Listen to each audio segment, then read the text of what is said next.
This is the skunk that's been getting into the coop at night and stealing eggs and eating some of the smaller chickens. Let's trap him. So the reason I'm putting this tarp on the trap is because if you trap a skunk without this thing covered up and you go up to it and it sees you, it'll spray you. Some people just use this trap like it is and then they'll sneak up behind it and throw a blanket over it so that the skunk doesn't see them, but I didn't want to take my chances. I really didn't want to get sprayed. You can buy traps that are made with like white plastic so the skunk can't see you, but they're not cheap. I was able to buy this trap and another one that came with it for pretty cheap at a feed store nearby my house. And then I had a tarp laying around, so I figured why not do the same concept for cheaper. And here I'm baiting it with some peanut butter and jelly sandwich.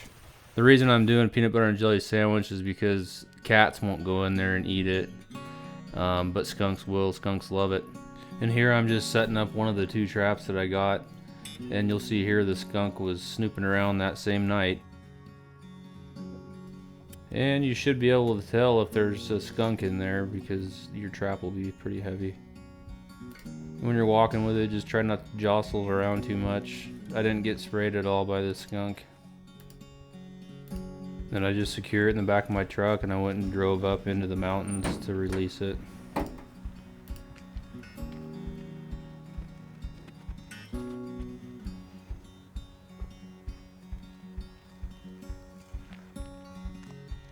Then I just open the door and walk back to my truck and wait for him to come out.